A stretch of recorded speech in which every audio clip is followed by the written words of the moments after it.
On behalf of the FTL Directorate, I, Jyoti Singh, extend a warm welcome to all of you in the webinar series which we are conducting. We are honored to have with us CA Garima Batra. She is the speaker for today. I'll just introduce her briefly. CA Garima Batra is the founder and CEO of BizMote Global Private Limited, a new age tech-enabled business consulting committee. As a chartered accountant, certified fraud examiner, USA, and company secretary, she brings over 7 years of expertise in enterprise risk management, risk-based internal audits, fraud risk assessment, and fraud investigations, internal controls, and business processes. Known for her innovative approach to enhancing the three P's productivity, profit, positioning, Garima has successfully led major business transformations initiative across diverse sectors, including iron and steel, IT, FMCG, fashion, and so on. Ma'am, we are honored to have you here, and we will start our session. I would request you please take over. Recording in progress.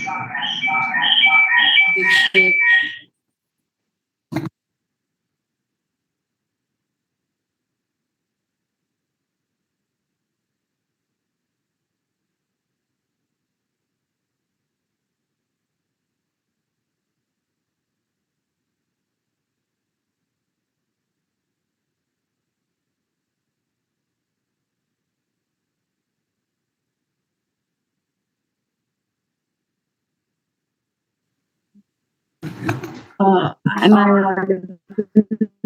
Your, I think there is some network issue from your end, ma'am. I just changed it. Let me know if it's better.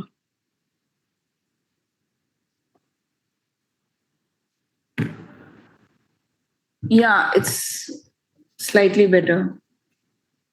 Okay. I'll quickly share my screen. Yes, ma'am.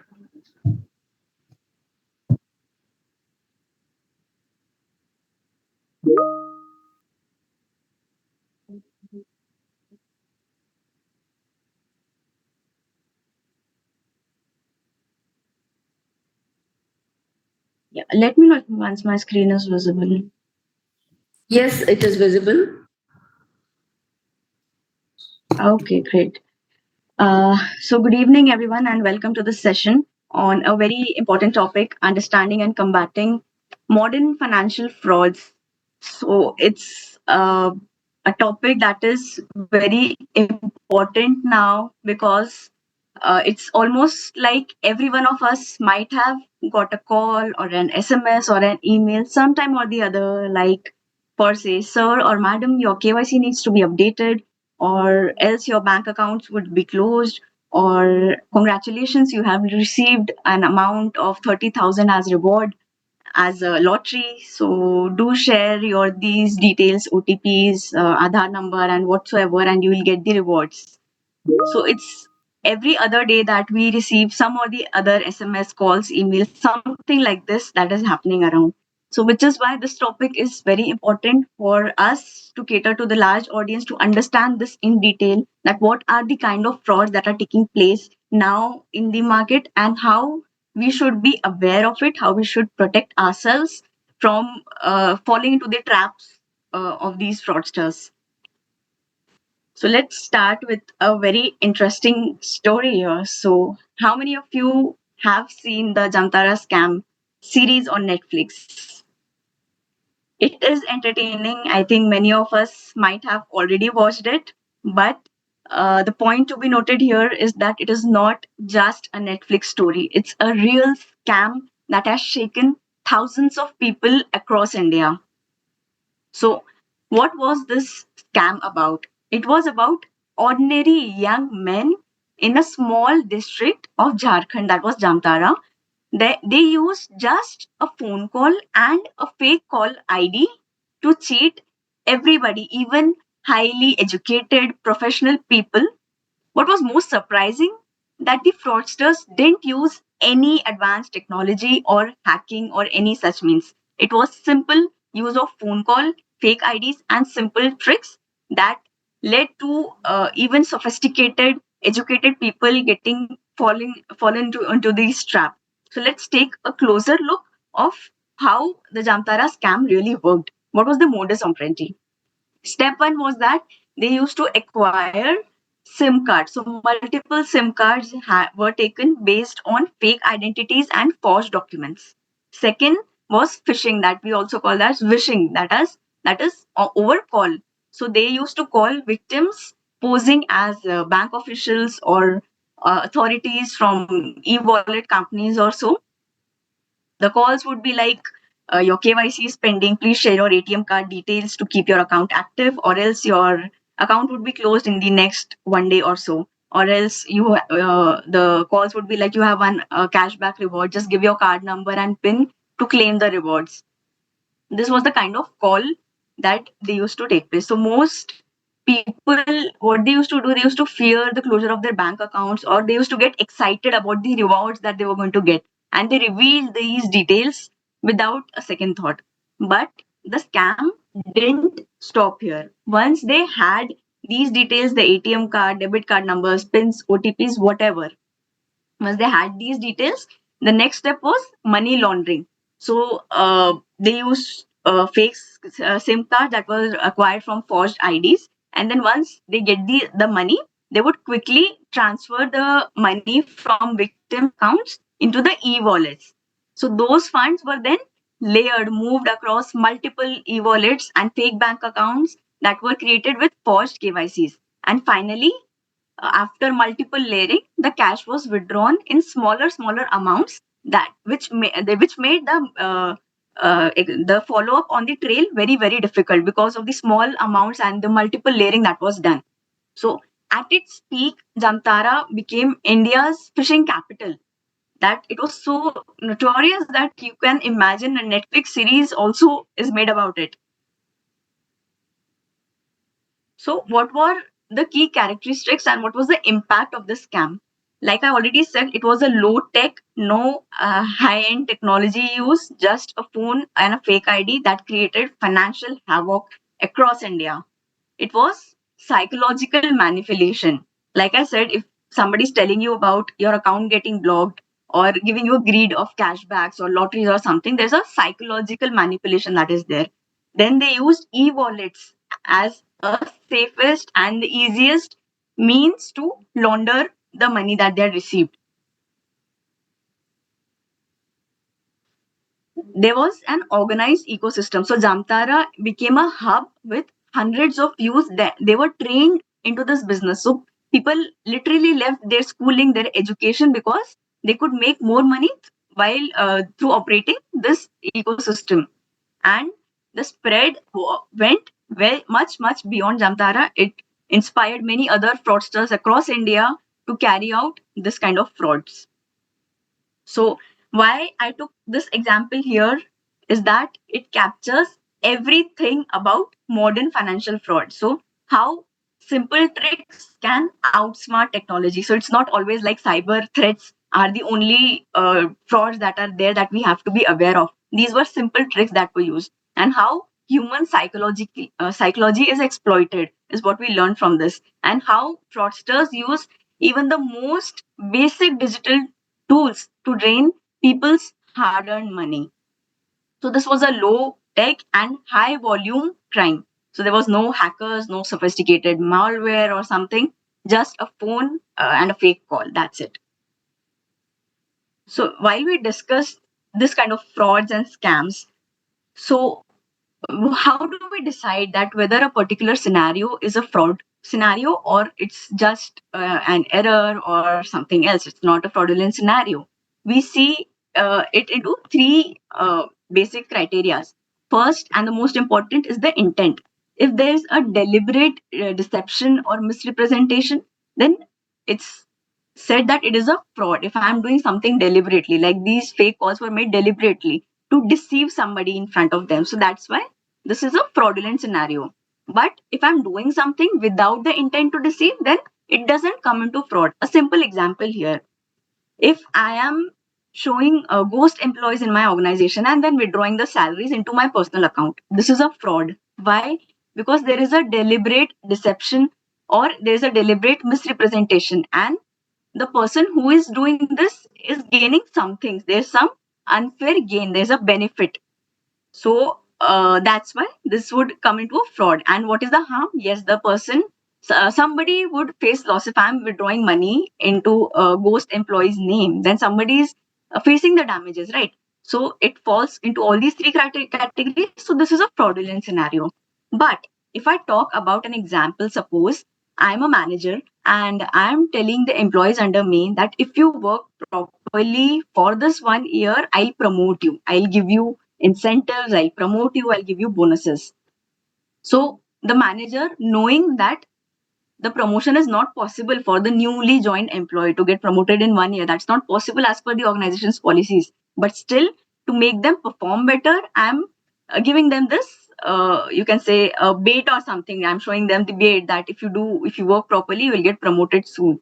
So there's no intent to deceive or mislead someone. The motive is just to encourage somebody to give their best, so that seeing this incentive, they would put in their efforts and do the best in the organization. So there's no deception that is there. The manager is not gaining anything out of it. So there is no personal benefit that he's getting. And the harm that is happening is incidental. So manager did not give the bait to that employee intentionally to harm him. The harm might be incidental, that the employee might be expecting that, okay, if I get an increment, this would be the monetary benefit that I would have. But that doesn't happen. But that was not a deliberate intent to make the employee suffer with the financial losses or something. So this scenario is not a fraudulent scenario. So it's very important for us, before we jump on to discussing what are the kinds of frauds that are happening, it's important to know what is fraud and what is not. So this was just a basic about it. Now, even drilling down into the specifics.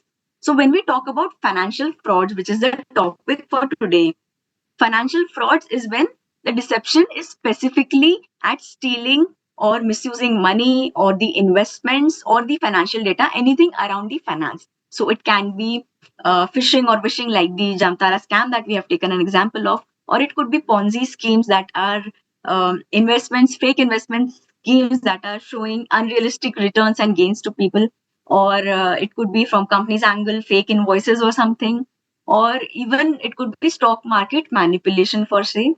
Everything that is revolving around finance comes under the category of financial fraud. So whether it's individual that loses 10 lakhs money into UPI scam or these phishing scams, or if it is a corporation losing crores of money into some kind of malware attacks or something, the category remains the same, that everything around the finances comes under the financial frauds category.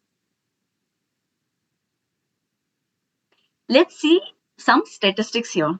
So here we have on screen year-wise details of incidents of frauds and the total amount involved, which is reported as per the Central Payments Fraud Information Registry. That is from, this is a government data that is there. So we have the statistics from 2022-23 till the latest 24-25. What we can see here is that the number of incidents of frauds are rising.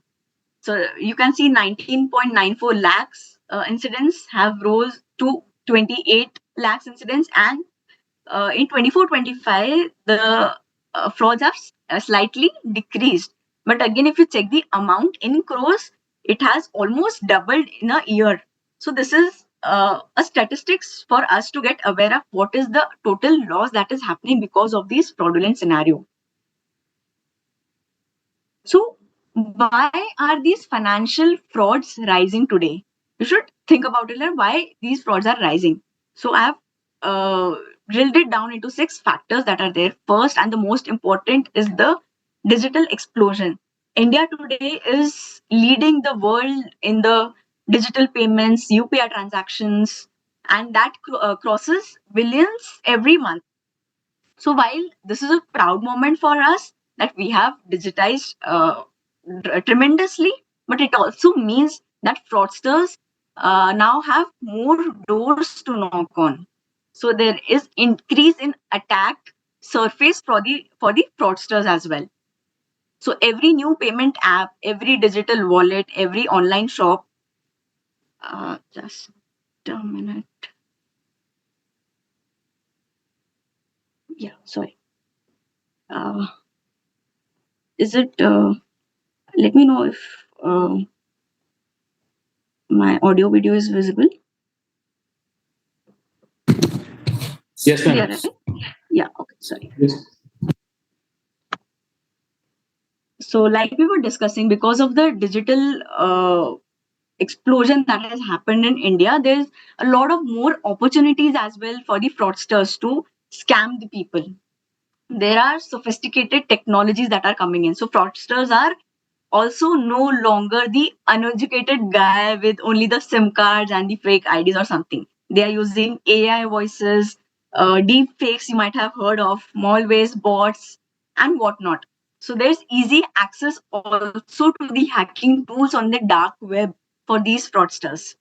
Human vulnerabilities. So at the end of the day, frauds are less about the technology and more about the human psychology.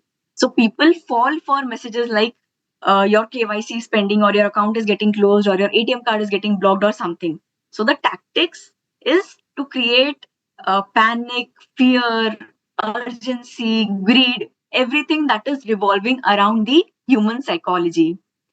Complex financial systems. So businesses today operate across borders with multiple layers, shell entities, and whatnot. So it's really difficult to trace who are the real beneficiaries and not. Weak controls and governance. So this is again from the corporate point of view, that there are gaps in the internal controls. There is no fraud risk management framework in the organization. There is no continuous monitoring, or there is delay in the regulatory enforcements around the cyber security and fraud risk management and everything. And rising economic pressure. So job losses, inflation, and everything. So frauds are also happening in these areas of creating fake job opportunities, work from home, and giving high perks and everything. So people fall into these traps because of uh, the situation that they are in. They don't have job or something. So even the economic pressure gives an opportunity to the fraudsters to play with the human psychology or human situation that the people are facing. So now we have the background of the statistics of the frauds. What are the types of frauds that are happening, and why the financial frauds specifically are rising? Let's deep dive into the modern financial fraud. So there are thousands and thousands ways of people getting scammed, but here I have taken very specific types of frauds, starting with the very interesting one and very rising scam in India that is there in the financial frauds domain is the digital arrest. So, what is digital arrest exactly? So, the fraudsters they use the caller ID spoofing in the scenario. So, your phone actually shows you a CBI office or a cybercrime cell or customs office or something. So, it is a new age scam that I've written here on the screen, that where the fraudsters they pose themselves to be the enforcement authorities, government officials, or something genuine like that. So they use the caller ID spoofing, and then they create the fear or urgency. For example, your bank account is frozen, your passport would be blocked, or suppose the example could be like your we have a name, we have a parcel in your name which is seized at the customs port because it had illegal items that were being transported. They will give you your name, they would give you your Aadhaar number and everything, and they'll say that I'm so and so authority from the customs office. Now, if you pay so and so amount to get released, then we will not arrest you. If you don't do so and so actions, you will be arrested within 30 minutes or within 1 hour because you have done a fraudulent activity. So the fraudsters are trapping you, showing that you are trapped in a fraud. So the victims are threatened in cases like these. So the case could be of money laundering, could be of fake parcels, illegal items shipping or something. So it's not just a cyber fraud that I've written here. It's a psychological imprisonment. Why we call it as digital arrest? Because it's a psychological imprisonment. So to make it more convincing, they create this fear. They show that they are the official authorities and everything. So here it's very beautifully depicted here on the Cyber Dosti 4CI. We'll discuss it later what this specific account is of. So victim is contacted via normal call from the Indian number, but the call is spoofed. So the call would be Parcel, CBI, RBI, any higher authority showing legitimacy. So they would spoof the calls. Then beware. You can see in the picture on the left that's it's written beware of the impersonator. So they would impersonate somebody. So scammers pose as customs authority, like we discussed, police officers, surveyors, relatives, or delivery agents, and they trick you. Beware of the parcel scam, the image that you see on the right hand side, that there's a link of Indian Post which looks very genuine, and it's like your package cannot arrive due to incorrect address, so please update your address or else your item would be returned. And there's a India Post government kind of ID, and if you click on that link and then your data is hacked, they would hack your mobile phones, your laptops or something. They would take in all your data. So once they do call, they create an urgency. What they would do next, they would stop here. The victim is terrified, the victim is hijacked, and then he complies. And what they do next, they would create thousands of Skype accounts. Next level, they would take you to the Skype call. And as you can see in the picture, there are multiple IDs that are created that look so genuine. The IDs of Central Bureau of Investigation, of Mumbai Police, of Andheri Police, of whatnot. There are thousands of fake Skype IDs that are created. So you can also see on the right that I4C, it's a cyber cell authority that has proactively reported over 1,500 Skype IDs to Microsoft to block that these are fake IDs that are impersonating themselves as authentic agencies.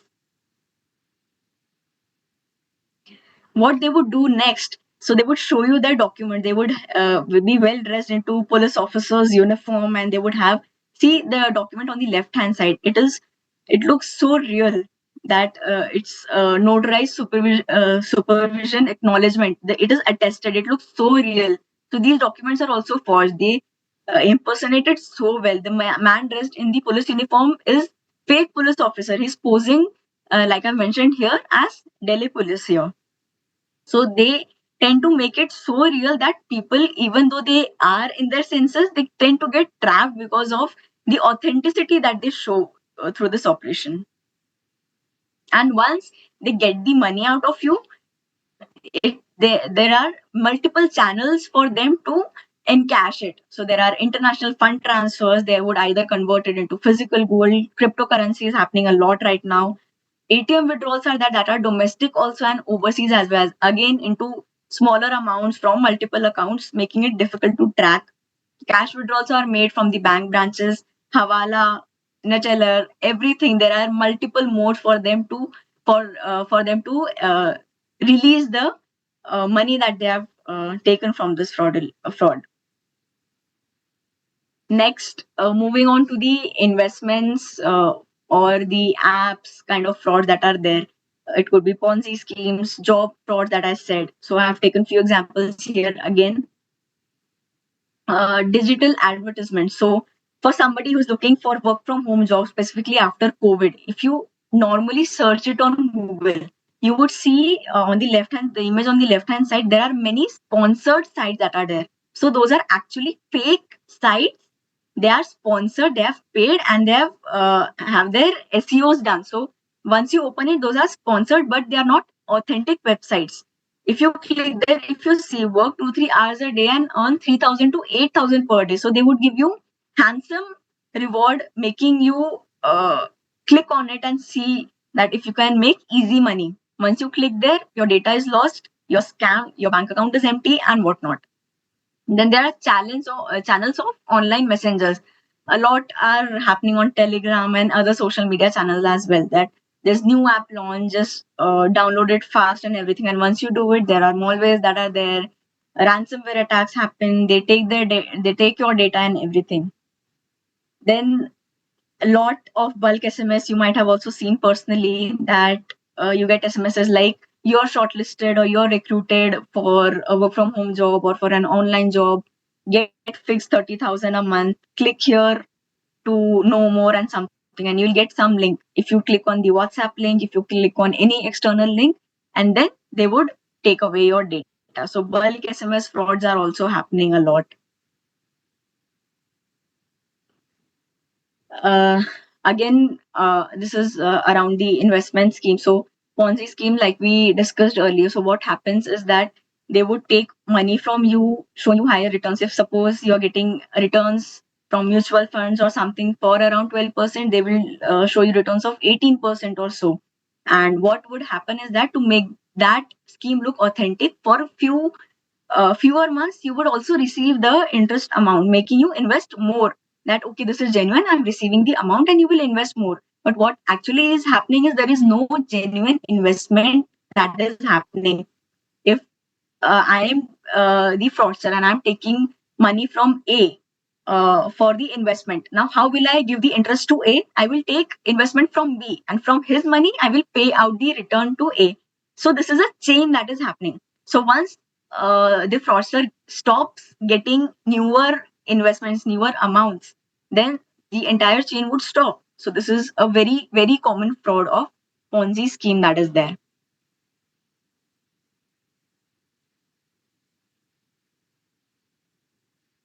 So on the fifth point that is given there on the screen, that there are also jobs like this, that if you want to get a job, you'll have to register, you'll have to pay some token amount or something, and you would get your monthly payments or so. And for some duration, like I said in the Ponzi scheme, even in here in this scheme, for some duration there would be withdrawals uh, showing that it is authentic. So you would invest in that okay, I'm getting the money, but gradually you would stop receiving the payments. Mule accounts based pains and payout, we have a detailed slide for this later, so I'll skip it from here.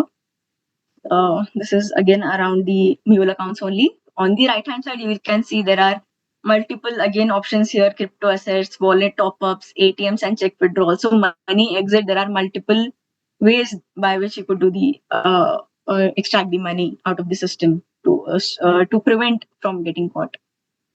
Again, very important fraud now that everybody who is having smartphone is very handy with screen sharing feature. So there are a lot of frauds that are happening using the screen sharing apps or the remote access. So what is the modus operandi here is that the fraudsters, they trick the customers to download a screen sharing app. For suppose I would call you from HP or from some authentic company telling you some or the other issue, and if you want to get it resolved, I am the executive from the company and I'll help you do that. I'm giving you a link, please download this app. So once you download the app, the fraudsters using this app, they can watch, they can control your mobile, laptop, they can gain access to even the financial data on your devices. From the information that the fraudsters get, they carry out the unauthorized transfer of funds, or they make payments using your bank accounts, your mobile apps, your net banking or something. So this is very easy fraud, very common that is happening because of the use of smartphones, the increased use of smartphones that is happening. What are the precautions you can take if you're facing to protect yourself from these kind of frauds? So if your device is facing any kind of technical glitch and you need to download any screen sharing app, what you can do is you can deactivate or you can log out, uninstall all the payment related apps, all the applications or the files that are having sensitive information on your device. And you can download the apps only when it is advised through the official toll free number. If you're getting a call from personal numbers saying that I am the authorized representative of so and so company and I am here to help you out, do not download any app, do not give them the access of your system. Download only when you get a call from an authorized toll free number, and that number also appears on the company's website or mobile apps or something. So if it is legitimate, only then you trust on downloading these kind of screen sharing apps. Do not, like I said, do not download if any executive is calling from personal contact number. And as soon as the work is completed, even if you're getting the calls and the work done from an authorized representative from a toll-free number, uninstall it as soon as your work is done to protect your data. Frauds by compromising credentials on results through search engines. Again, very important and very common because everybody uses Google, everybody uses their search engines. So, how this happens? What is the modus operandi?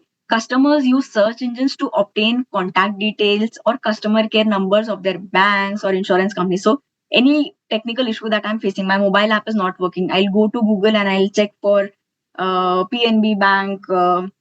Toll free number, your customer care number, and then without even checking the authenticity, you would click on the first link that is coming up. And what would happen is that you will get the toll free number, but that is again of the fraudster. It is not an authentic toll free number. You end up contacting somebody unknown, somebody unverified who is not from the bank but is a fraudster. And once the customer calls on these numbers, they ask the customers of their credential, like for verification, can you tell me your account number? Can you tell me your ATM pin or something like that? And assuming that I have called on the toll free number of so and so bank, you tend to give out the details to get your problem solved. So, how you can prevent these kind getting trapped into these kind of frauds? Always check that whatever number you're calling is from their official website or from their official mobile app. You also get multiple emails from banks every week or so that these are the toll free numbers, these are the numbers, these are the email IDs of your relationship manager. Do not share OTPs, do not share your credential with calls from anybody else. This is the person, this is the authorized representative, this is the toll free number. So, another precaution, do not call the numbers directly that is displayed on the search engine because many of these are camouflaged by the fraudsters. And please also note that the customer care numbers are never ever in the form of mobile numbers. It is never in the form of personal mobile numbers. So, you should be cautious of that as well. Money mules, like I said, we'll discuss it later. So, what is money mule? It is a term that is used to describe somebody who is innocent, who is a victim but innocent, but is duped by the fraudsters to get into the money laundering, to get into the laundering of the stolen or the illegal money through their bank account. So, how they would do is that if I am an innocent, they would contact me and they would try to divert their fraudulent illegal money through my account, and they would say that you just have to execute these transactions. Per transaction, you will get 20% commission, 10% commission, or something. Considering it as a legitimate commission business, many of the people tend to fall in trap of these fraudsters as a money mule. So the money mule is then directed, once they have the money into their account, they are directed to transfer that money into smaller portions into another money mule's account. So not necessarily into the fraudster's account, into the other money mule's account. And again, there's multiple layering and everything done. And ultimately, it goes into smaller pieces, portions, smaller amounts to release it out from the system after multiple layering through money mules. What precautions you can take? Do not allow anybody to use your personal bank account to receive or transfer money for any payment or any fee. Do not ever respond to any email that is asking for your bank account details. Do not ever get carried away by the attractive offers of commissions or bonuses to carry out such unauthorized transactions. So they would pretend to be authentic and this is the kind of business that you're doing or something, but that is illegal money. So do not fall in trap of these handsome commissions that are there for these kind of work. And if the source of funds is not genuine or the rationale of the transaction is not proved to the authorities, the receiver of the money is likely to get into trouble with the police because it's ultimately account in his name that is getting involved into the layering of illegal money. So you are the one who would fall in trap, irrespective of you being innocent, if of you being the money mule. You will be caught red-handed because it's you who is doing all these operations. Another kind of fraud, account takeover or impersonation fraud. So here, fraud is not happening to you. Somebody is pretending to be you. So a lot of cases you might have seen that somebody is creating your fake social media accounts on Facebook or Instagram, and then they are texting your connects, your family or something, that I'm in urgent need of money, kindly transfer so and so amount or something. Or your friends, your family, they would feel that this is authentic and it's you who is texting and you're in some problem, and they tend to transfer the money to this fraudsters. So the fraudsters, they impersonate to be somebody else. The second screenshot that I've put up here is so this is a very interesting case, very common. You might have seen it or have heard about it.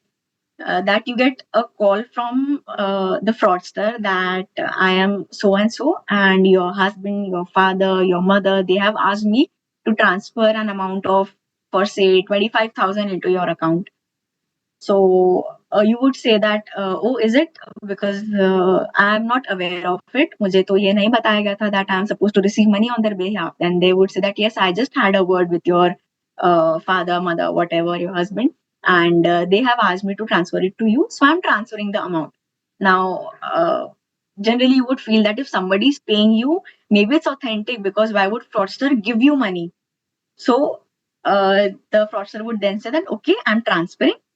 I'm just sending you rupees 1,000. Please check. And the second screenshot that is there, you will get an SMS from a personal mobile number, but the SMS would, the content, the body of the SMS would look like it's from a bank. So it would be like, your bank is credited for an amount 1,000 and so and so, and to your account number with a code and the last 4 digits. And they will ask you to check the SMS, and you will say that, okay, I've received the SMS.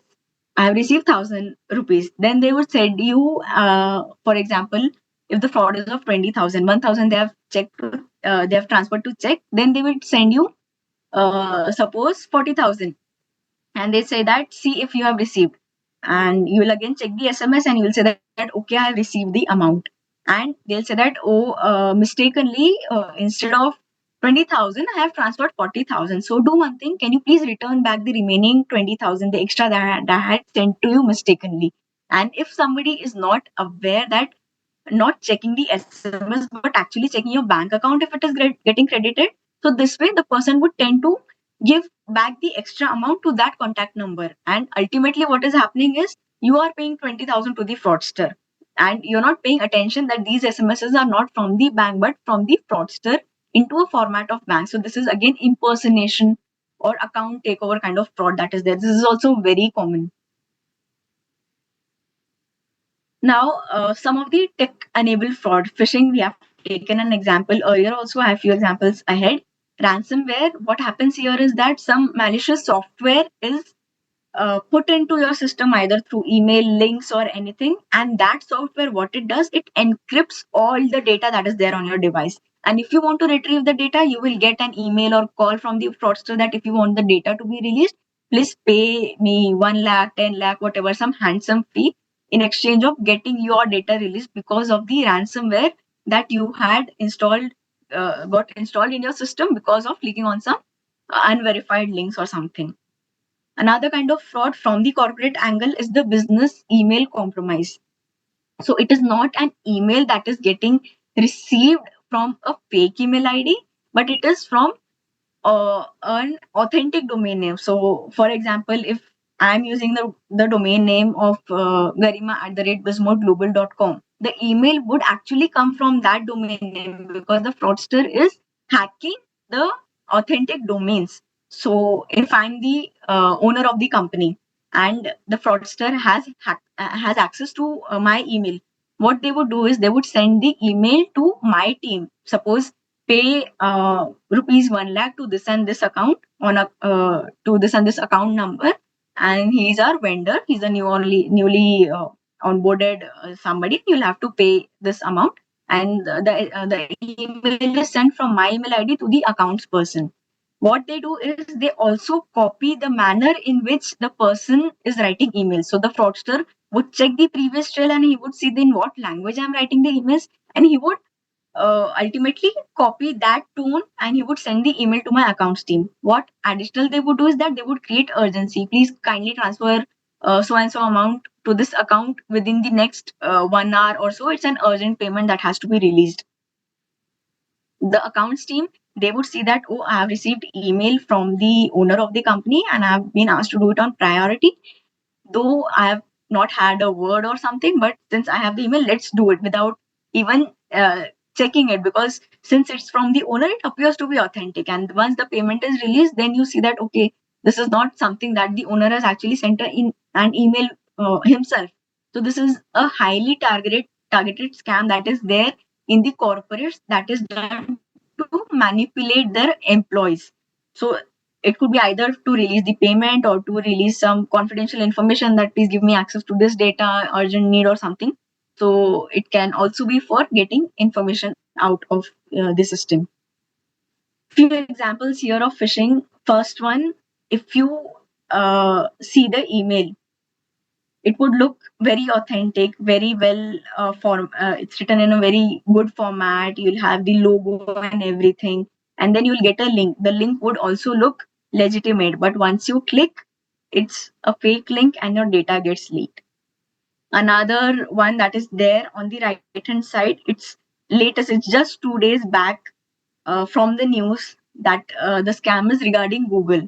So it is a new scam which is regarding the Google sign-in alert. So the fraudsters, they are using phishing emails and suspicious sign-in alerts, and they are pretending to be they are pretending their emails as Google security warnings. So the email looks 100% real, even if you see there on the screen.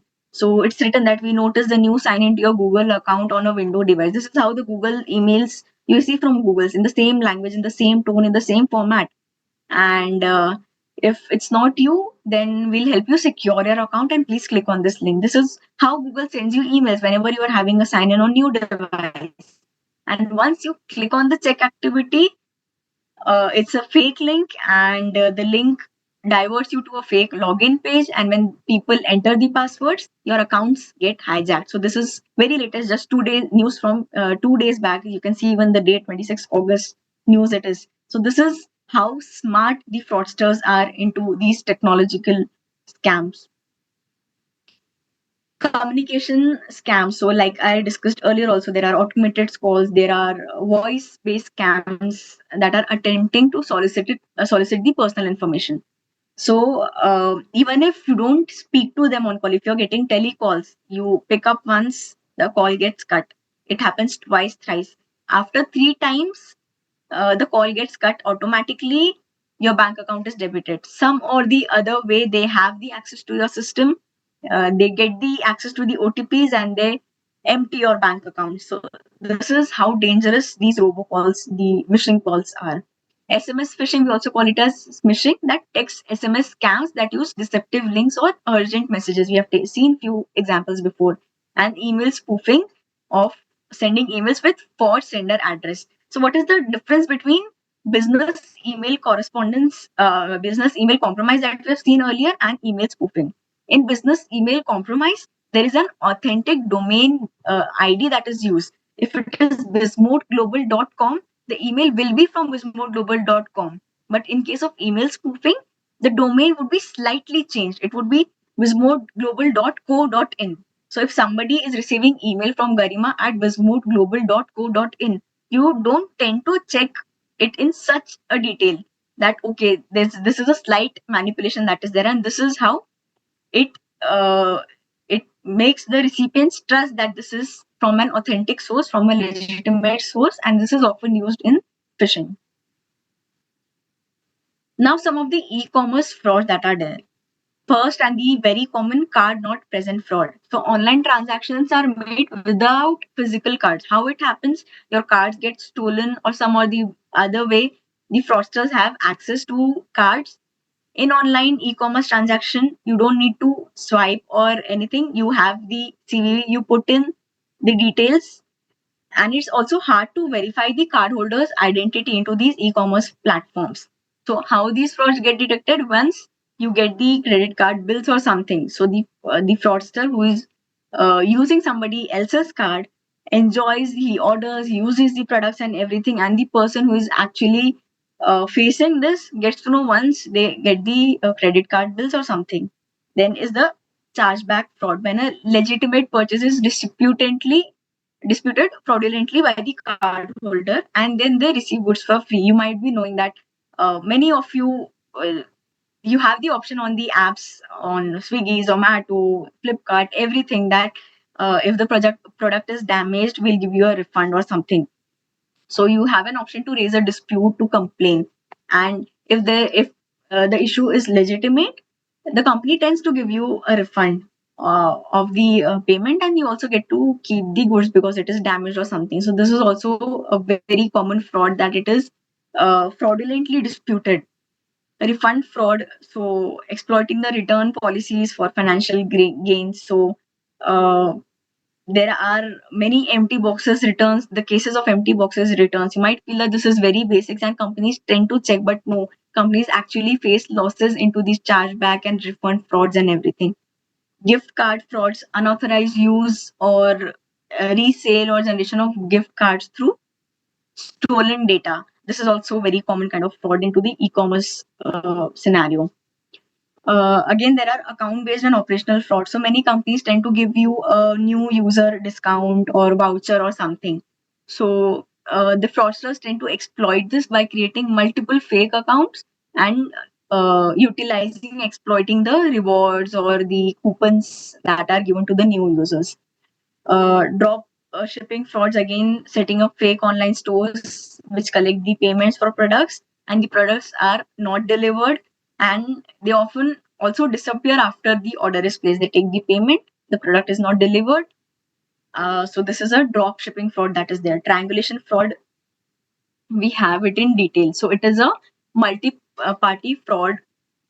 So when the fraudster acts as an intermediary, he uses the stolen card details, that too on a legitimate website, while the victim buys from a fraudulent one. So if I am going to buy something from, say, Amazon, so I would be going to the fake website. I would place the order.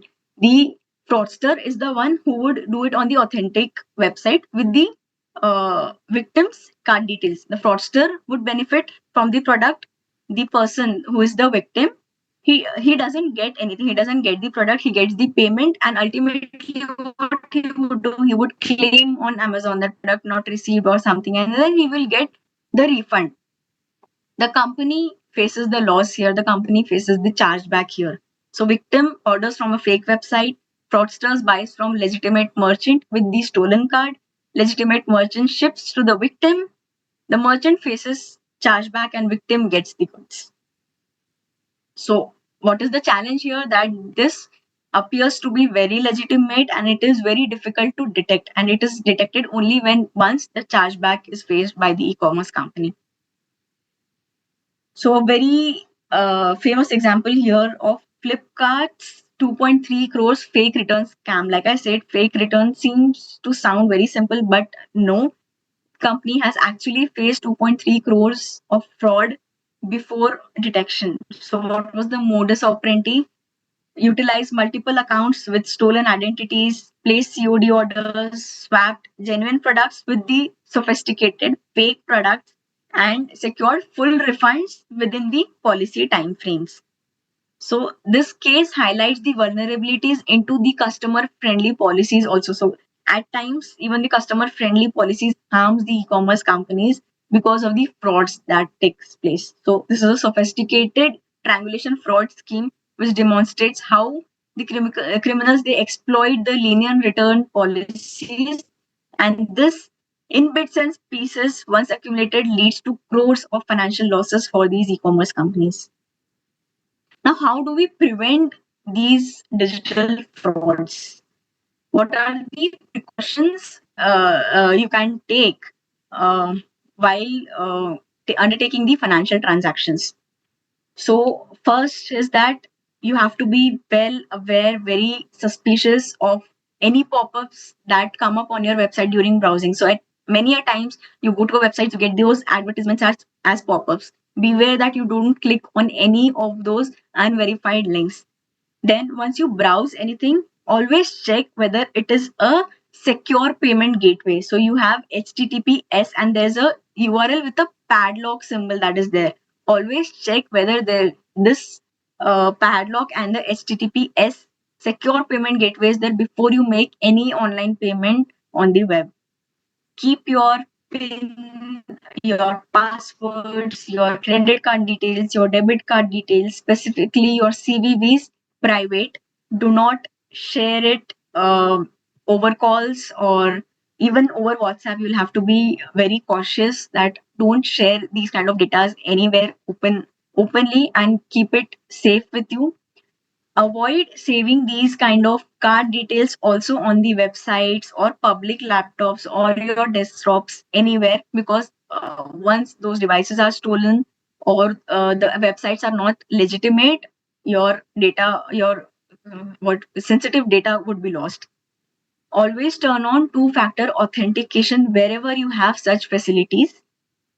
So there's a multiple after, if there's a password, there's another verification. Either it would be through OTP or some or the other way, security question or something. But two-factor authentication, wherever possible, implement it. Is this slightly difficult to crack? Never open or respond to emails that are there from unknown sources. Why? Because it could have suspicious attachments or the links that are used for phishing. Do not share the copies of your checkbooks, your KYC documents with the strangers. So, lot many scams happen around your UIDs, your Aadhaar card, and everything. So, beware of sharing any of these sensitive data to unknown people.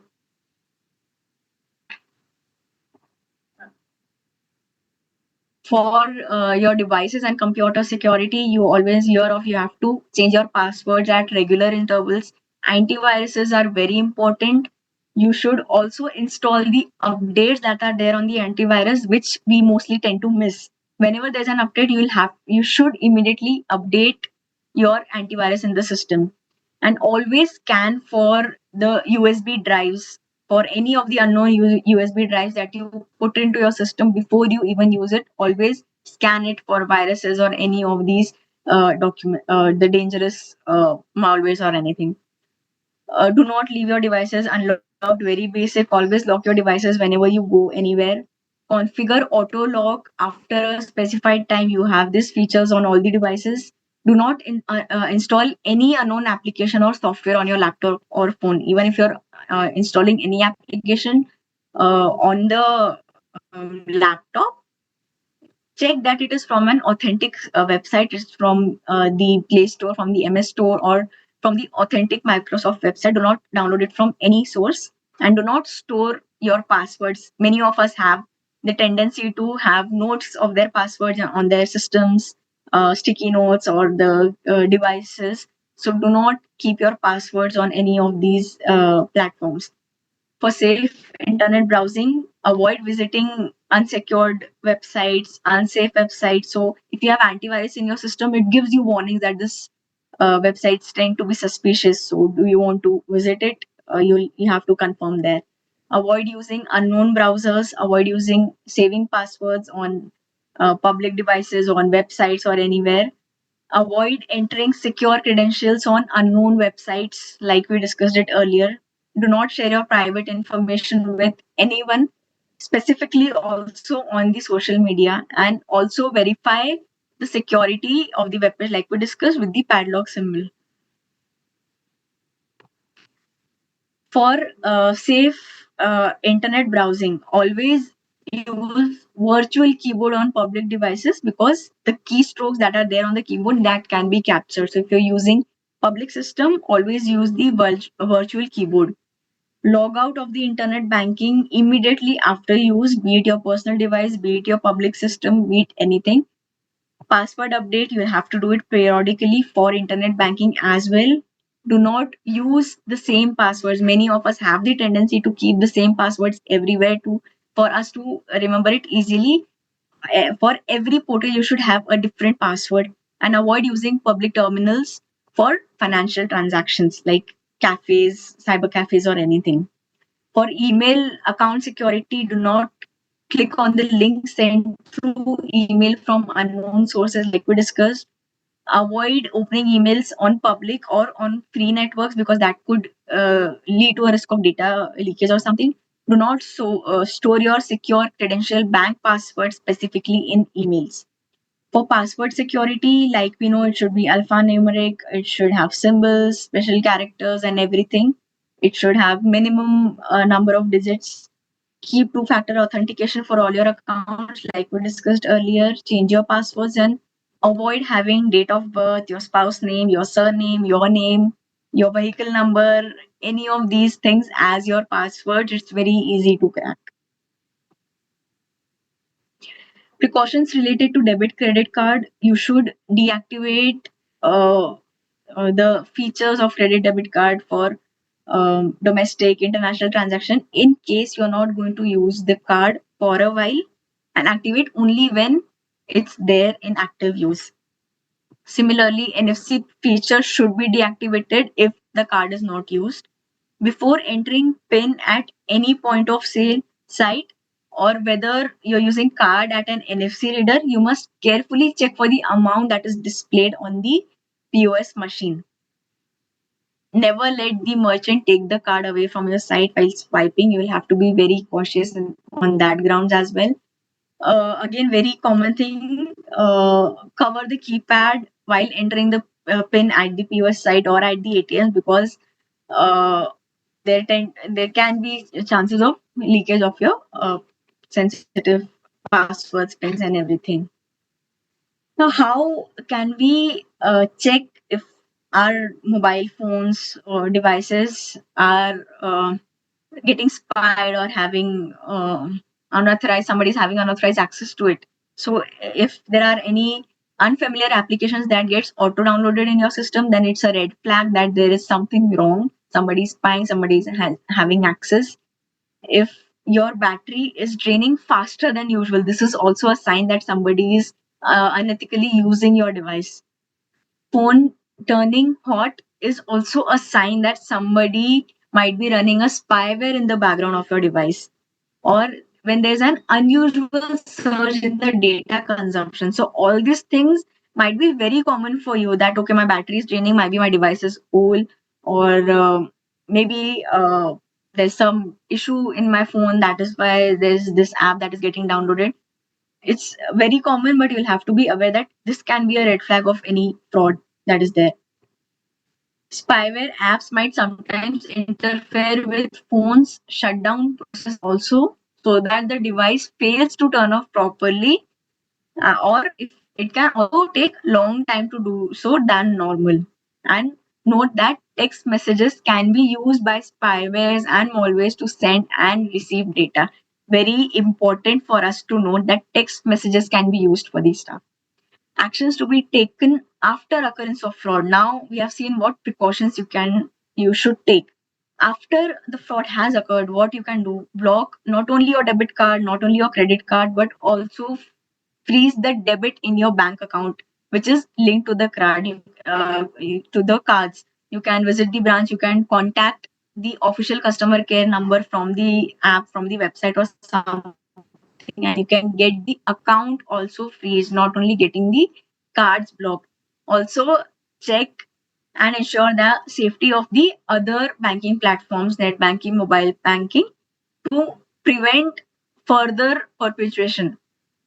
Reset mobile. Use the settings of factory reset that is there to reset the mobile if a fraud has occurred due to data leak from the mobile.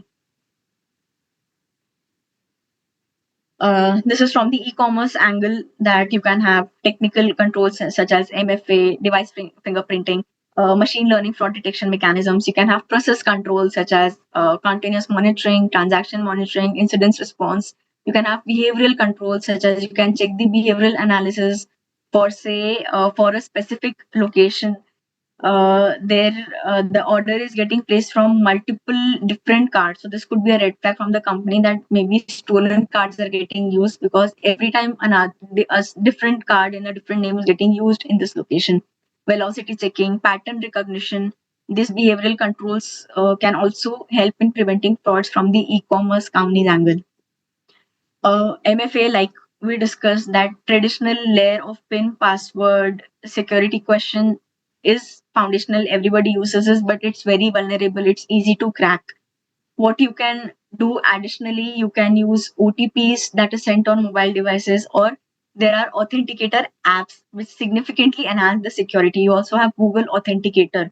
So you can use those apps as the multi-factor authentication mechanism.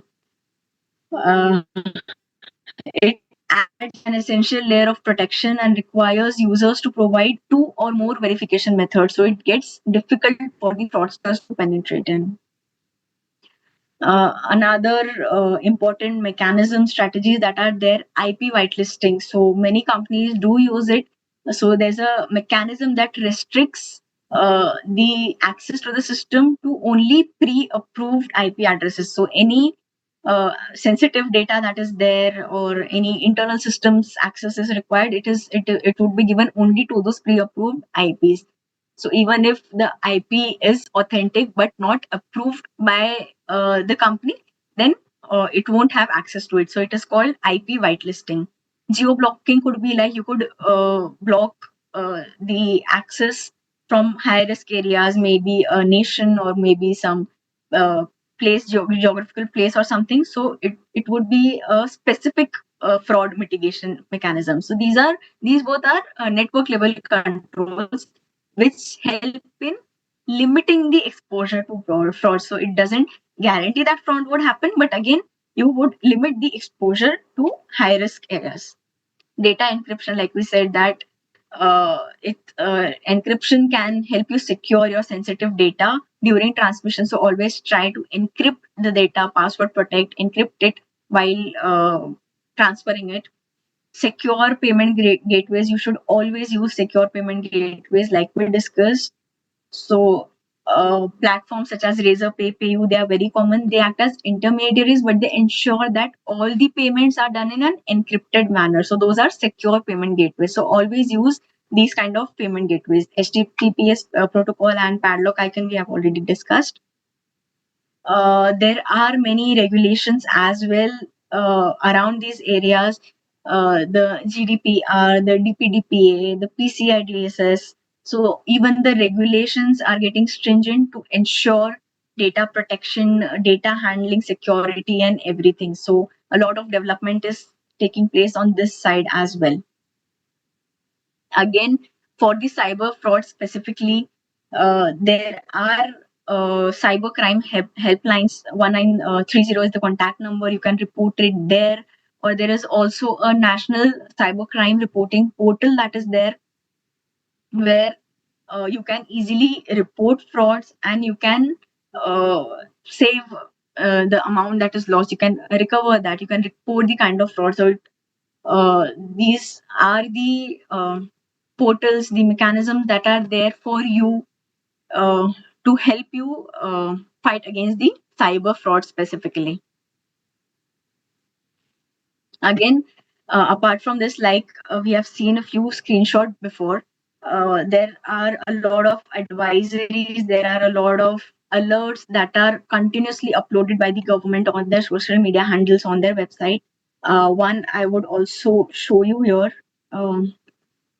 So this is an advisory, the latest advisory that was there. Like I said, I would discuss the IC4s later. It is Indian Cyber Crime Coordination Center. It is a government portal that repeatedly gives you advisory as well, that this is the new type of fraud that is taking place and be aware of it, or would give you a general precautionary flyers on their websites to be for your cyber awareness or cyber security and everything.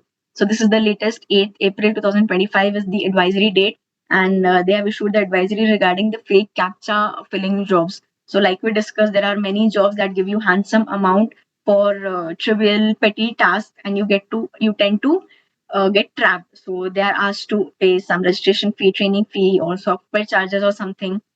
And upon registration, victims are given access to fake captcha solving platform for performing tasks that involve solving thousands of captcha codes.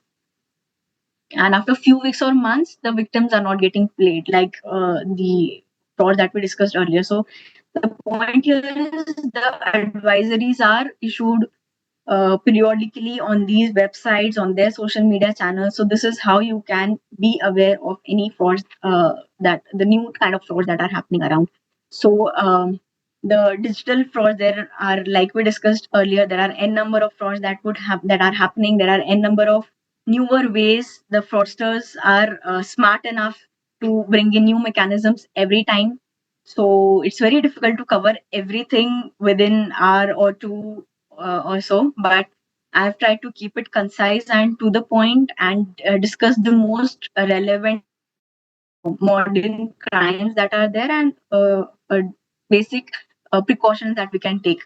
So I think this is it from my end on this. And if you want to stay updated, so there are a lot many trainings also that I do. There are a lot many insights that I share on my platforms or something. So if you want to stay in touch for those as well, there's a QR on the screen. You can scan and you can put up your details, so you can keep in touch for any of the updates around this or the internal controls governance areas or so.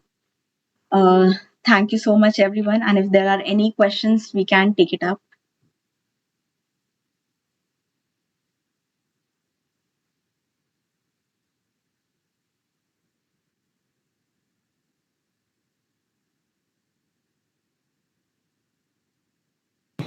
Yes, ma'am, there are so many questions. The session was so enlightening and was so helpful. I myself has resonated a lot with all the instances you have shared. So let's begin with the questions. So the first question we have got is the genuine websites asking for personal details to log in, like my phone number. Is it fine to give them on my personal details, as it is mandatory for login? Also, due to this, people start getting too many promotional calls. What should I do? Because you never know which call is from the fraudster. Correct. So yes, a lot many websites do need your email IDs, your contact numbers. So every time, like I said, you would need to check the authenticity, whether the website is authentic, whether there is there's no fraudulent activity, there's no suspicious tab that is there or something. You'll have to check the authenticity. But for the promotional calls and everything, you do have an option there. Many of the websites, authentic websites, they have a tab there that check the box if you want to receive updates on your WhatsApp or an email, or if you want to stay in touch. So you can anytime untick that. And in case you tend to ignore it during the registration time, every time you receive promotional emails from the authentic websites, you also have the unsubscribe button below that. If you don't want to receive updates, unsubscribe. It's there on the emails, even it's there on the WhatsApp promotions, that if you don't want to hear from us, click unsubscribe. So you should unsubscribe from those events, from those emails, WhatsApp calls. If they are promotionals, if you're getting calls, you can tell them to blacklist your contact number from there. You also tend to receive a lot many calls from your bank itself. So you cannot say that those are not authentic or so, because if you're having an account, a bank account, savings account, current account, you would also get calls for loans that this is a pre-sanctioned loan or something. So you can anytime contact, tell them that blacklist my number from your records, or I'm not interested, do not call me again. The authentic ones tend to consider that as well. So there's no issue with that, I feel. Yes, ma'am. So the next question is, if I want to open the website of my bank account, I just type it into Google. Sometimes the ranked website is not genuine. How can I identify the authenticity of the website? So mostly the ranked website, you can see the sponsored button that I've shown before on the screenshots. The sponsored websites are not the genuine ones. So you can check on the internet bankings, or on the mobile apps, or even on the documents that you have from the bank of their official website. You also have emails from your banks of the official website that this is the official website. In case of any issues, contact this website. Like I said, you'll have to be very skeptical. .co.in or .com, these minor changes also you'll have to be very skeptical again. And then using HTTPS and the padlock icon, these two things you can consider. Yeah, yes, ma'am. The next question is, if I made a wrong payment, the money has been deducted. What should I do to get my money back? So if you have made a wrong payment, your bank is there to support you. So there are two scenarios here. So many a times if you're using UPI transactions and the payment fails because there's server issues at your bank's end or at the receiver bank's end, but many a times your account gets debited. Even while booking travel tickets, while booking railway tickets, many a time it happens that the amount is debited, but due to some technical glitch on the payment gateways or something, your ticket is not booked, but the amount is debited. Yeah, any which ways, the person they support you. If be it your bank, if there's a glitch from the IRCTC's end per se, so the IRCTC would ensure that the refund is issued to you. You will have to just show the screenshots, the valid proofs of the amount getting debited, and the banks, these websites, they would support you to get the money back. That's not an issue at all. Yes, ma'am. The next question is regarding the promotional calls. So the user is sharing his or her feed experience. A few days back, I received hundreds of promotional calls in just 15 minutes and a flood of messages in my inbox. I was scared. What should I do in such situation? I just switched my phone off. Was it right? So switching your mobile off would not be a solution. You always have a block feature on your devices. You can block those suspected calls or something. Even the telecom service providers, they give you a highlight there that this is a suspected call, suspected scam, spam calls or something. So that ways you can be aware. Turning it off won't help you out. You will have to block, and you will have again, as a preventive measure, you will have to ensure that you don't put out your contact numbers, your personal details on any of these platforms, the illegitimate platforms. Yes, ma'am. The next question is regarding the authenticity of the links. Usually, people get a lot of promotional messages. Sometimes they are genuine too, consisting of links to their genuine websites. But I always hesitate to click on them. How can I verify if they are genuine or not? Okay, so many a times once if the link is suspicious, it's in a weird kind of pattern. So like I gave you an example of Indian GOV post, something that was there. So at the face of it, it looked genuine. But if you read the complete link, at the end of it, there are many other extensions as well, which shows that it is not authentic. So anytime you can Google and also check what is the authentic website of the Indian Post, Indian government post, whatever that is there. So it's there in the link itself. You'll see some different kind of sign. So if I am sending a promotional email to you and if I write it to you that visit www.bismuthglobal.com, so there's nothing suspicious there. But if I have some different kind of extension to it, then that is a sign that this link might be suspicious.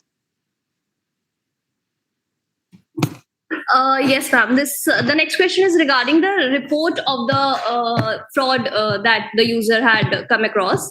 So the question is, I have tried reporting fraud incidents that happened to me at 1930. Either they don't respond or their line is busy. What is the other way to report them?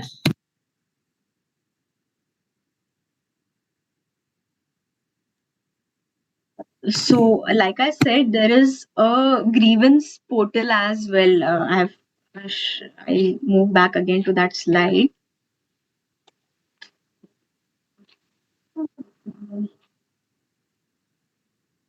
Yeah. Yes. The National Cybercrime Reporting Portal.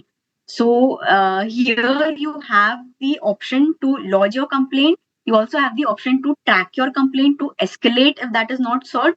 So in case you're not able to connect to the helpline, you can connect via this portal as well.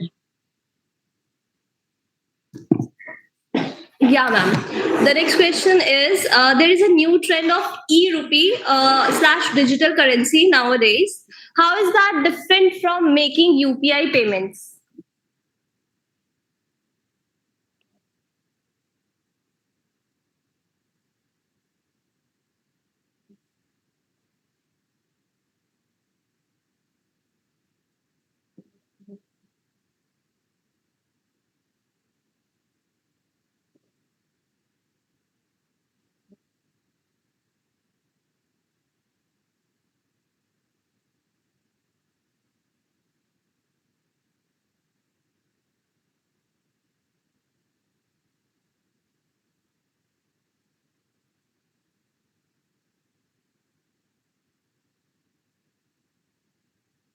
Um, am I audible?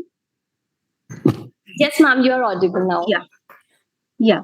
So the question was for the e-rupee, right? E-rupee, the digital rupee currency. Yeah. So e-rupee, the digital currency, is in a form of a voucher, a digital voucher, and that is for a specific use. It is prepaid and it is purpose specific, if you see. But UPI is like a normal transaction that you do.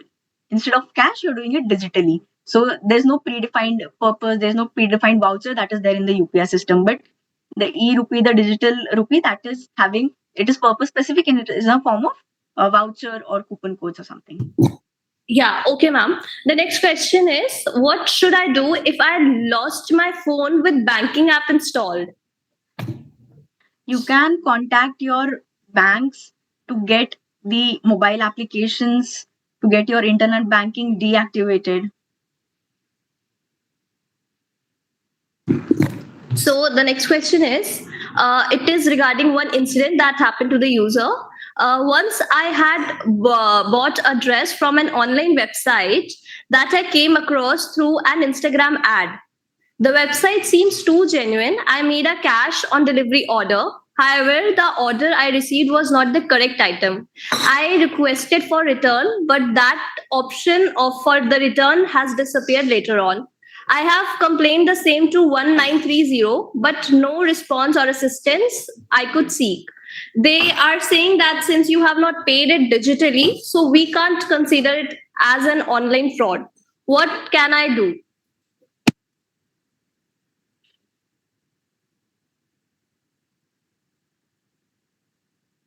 So, whenever you have anything from Instagram or something, always check there has to be some sign. So, in one of the cases that I had seen online only in some of the Instagram reels, so somebody ordered from an Instagram business platform, and the product was at a very high discount, like uh, more than 50-60% discount, and the person ordered it considering it to be genuine. So always there has to be a red flag. So COD option is there, but there is like say a very higher end discount, and you can always check on the product quality once you have received the order in case there is suspicion if you have already ordered. But I would say before ordering, do check for some or the other red flag. Either it could be hefty discounts or free shipping, or there has to be some sign for it to be to check that whether it is legitimate or not. You can check the customer reviews, you can check the testimonials, you can check the Google reviews, that is also there to help you out for that company. Even though the website looks genuine, you can check the business's Google review if that's there. So this could be something that can help you out. Yes, ma'am, these can be done. The next question is there are cases related to the scanning of QR codes, but this has also become one of the most common ways to pay for buying things. How can we combat these QR codes frauds? So always, whenever you are using QR code for payment, always check it with the person who is there in front of you. If suppose I'm going to a shop, there is a Paytm, PhonePe, GPay QR code that is there. Always check with them that this is the name that is appearing. Is it your account, whether do I do the payment on this account, the account is with this name. If the person agrees, the person confirms, only then you release the payment. And we make a note of it that you never have to scan a QR for receiving money. There are a lot of frauds that have happened before, that people who are not tech savvy are scammed, that if you scan this QR code, you will get the amount in your account directly. So please make sure that QR code scanning is not there for receiving the money. And even if you're paying via QR code, always check with the receiver that this is the account name, this is the number in which I am making the payment. Once confirmed, only then you release the payment. Yes, ma'am. The next question is, what should be my immediate step if my money has been deducted from my bank account?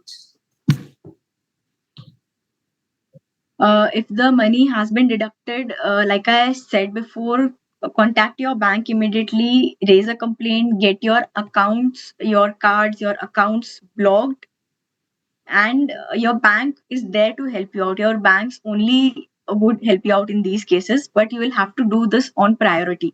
So people generally, if the debit card is lost, if the debit card is stolen, they would generally block the card, and they would be suffice that, okay, fine, I have done the precautionary measures. No, you have to contact the bank, and you will have to temporarily suspend the debit. So the banks are supporting a lot these days around these cyber crime, cyber security areas.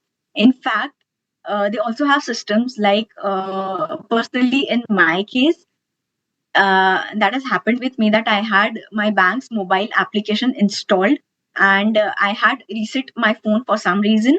And once I tried reinstalling the mobile app, the app was not allowing me to authenticate even via OTP or debit card detail or so. There was a continuous error that was popping up. I contacted my bank, and that was the control that the bank implemented from their end. That if the device is reset, this mostly happens when the device is stolen. The thief, the person, they tend to reset the phone and make use and use the devices. So the bank has put in that level of security that even if the device is not changed and just had a reset, still they would go with the entire KYC process to make the mobile app restart. So the banks are supporting like anything in these cyber frauds and these digital crime areas. Yes, ma'am, that is it. These are all were the questions that we have received during the sessions from the participants. I would really like to thank all the participants that have joined us today. And the session was too informative and was so much resonating with, I guess, everyone who have joined. So thank you so much, ma'am, for taking up the session.